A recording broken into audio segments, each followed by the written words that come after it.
Good day everyone, we are the BEd 4A Group 1. To discuss the field study 2, activity 4, writing my first lesson plan. A lesson plan is the teacher's compendium of what students need to learn and how it will be done effectively during the class time.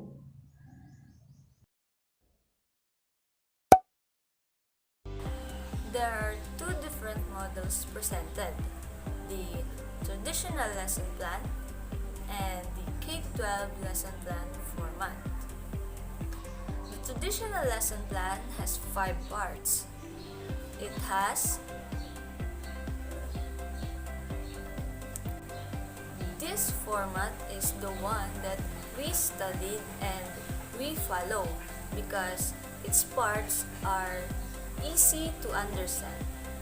On the other hand, the K-12 lesson plan format is new to us, but we observe that it's like an upgraded version of the traditional format.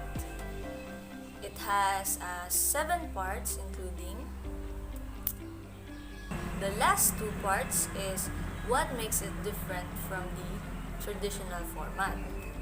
And we think that the added parts is necessary and helpful in the side of the teacher because remarks and reflection focuses more on the learnings or realizations of the teacher after the implementation of her lessons.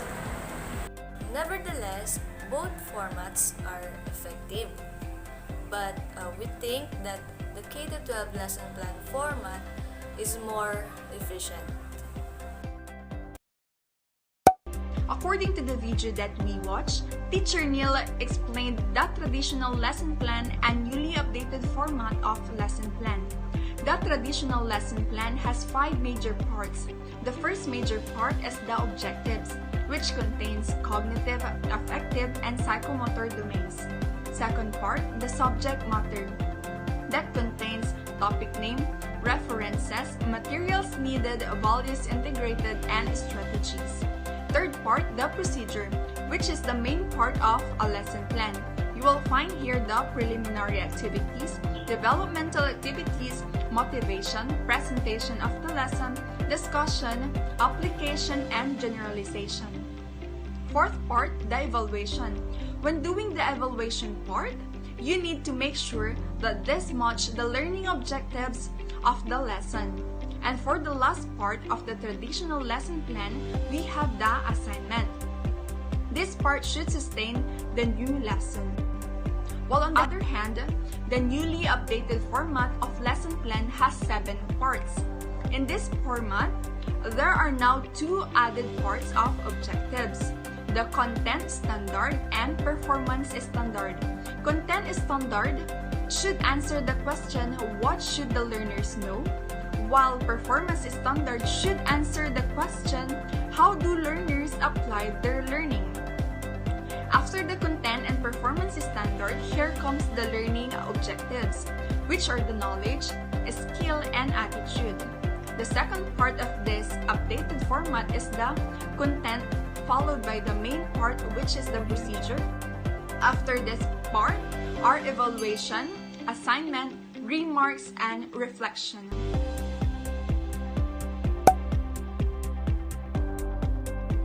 All these lesson plans have in common that, in the context of lesson planning, they use the SMART criteria to determine the lesson objectives. Is the objective specific? Is the objective measurable? Is the objective attainable by all students? Is the objective relevant to your class and student? Is the objective time-based to align with your syllabus? As well as the subject matter, the procedure, the materials, and the assignment.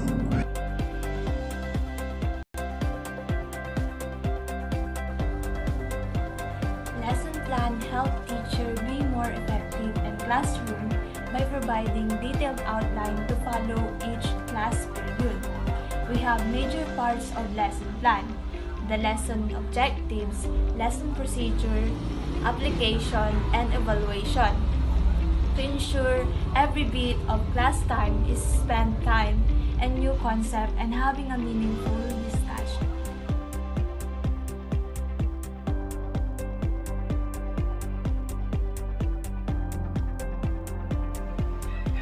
The traditional lesson plan that we use and observe is from Sir Mark Aparicio, a dated lesson plan in English 2, which is verb, and it was written on September 23, 2015. As we observe on the traditional lesson plan, it has 5 parts. In each part of the lesson has a connection with each other, and it plays a vital role in learning experience of the student. Meanwhile, the K-12 lesson plan that we use and observe is from DepEd Tambayan, a dated lesson plan in English 6, which is degrees of comparison.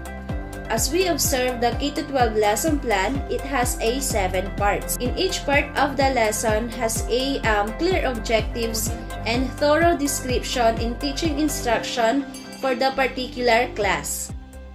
Major parts of a traditional lesson plan. First is the objectives, the most important out of the 5 parts of a lesson plan.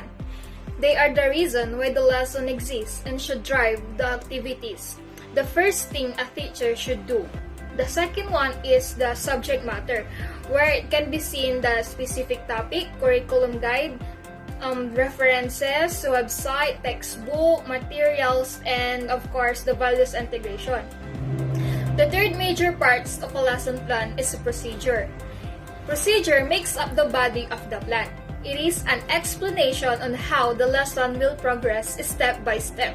And number 4 is evaluation. Evaluation, where teachers give quiz or multiple choice questions or a formative test, where can teacher weighted if the students really learn or understand the lesson. And number 5, the last one is the assignment. The teacher gives homework to the students or set of practices for the new topic. In writing a lesson plan under K-12 program, there is 7 parts of it, which are objective, content, procedure, evaluation, assignment, remarks, and reflection. These are the roadmap to be guided by the teachers for them to introduce the lesson for the students.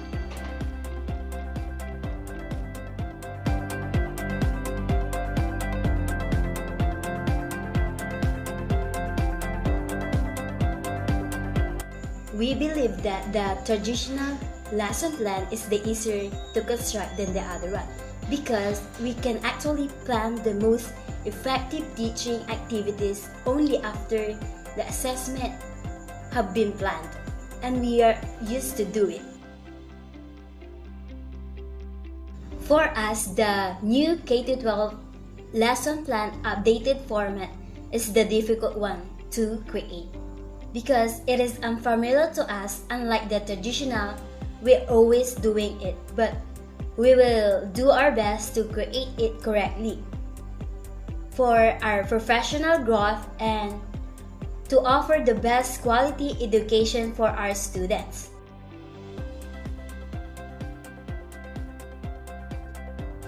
As we observe, the teaching method that is used in the updated K-12 lesson plan format is inquiry-based learning, wherein the learning is question-driven. The teacher asks questions most of the times and let the learners seek their own answers. This strategy is used to develop the critical thinking and problem-solving skills of the learners, while the teaching method that is used on the traditional lesson plan is student-centered approach, wherein the teacher did not provide all the information about the lessons, instead let the learners discover the information or the content of the lessons. The supporting activities and assessment correspond to the learning objectives. The activities provides sense of adventures and excitement to the learners, which has a positive impact on them. All the activities are engaging and aligned to the topic.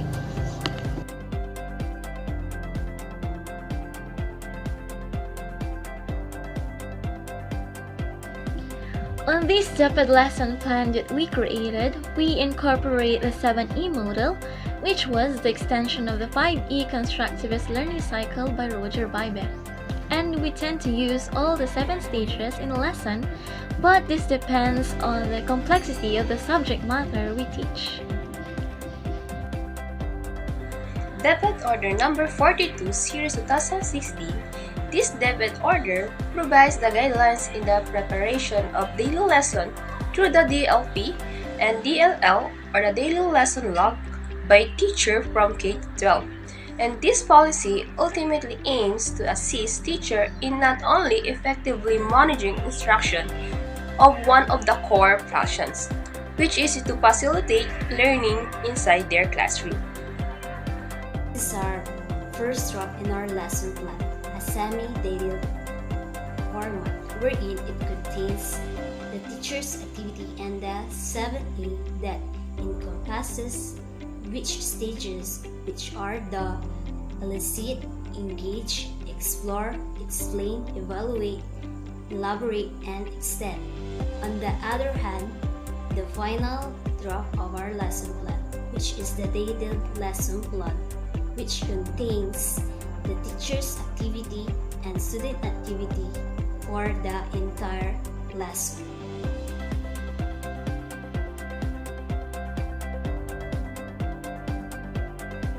Table of Specifications, or TOS, is a chart that provides graphic representations of data related to the content of a course or curriculum elements and the educational objectives. In making the test, it is necessary to have a TOS because it serves as a guideline for our teachers if the student achieves or meets the objective at each level. We base on the lesson plan that we made in Activity 4 number 1, wherein the topic is verb. The test questions are related to objectives in every level. It also indicates there the number of items and also the percentage. We create a 20 items of quiz with the attach of TOS, or the table of specification, and we divided it into levels: the knowledge, comprehension, application, analysis, evaluation, and the synthesis. In each level, these are objectives that we must consider.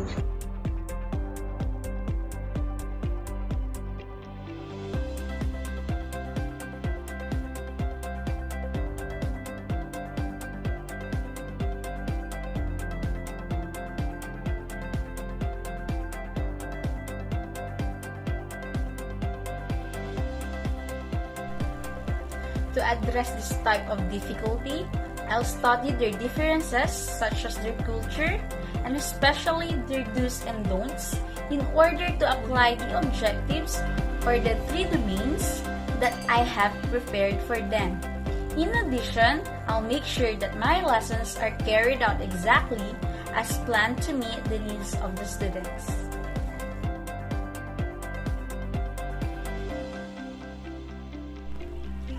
If I'm running out of time in class to finish my lesson, I may need to revise my lesson plans and my expectations of how I can cover in a single class. I should also consider whether too much time is being spent on activities that are unrelated to the lesson. If I spend too much time socializing, I'll try to keep my students' attention to the lesson.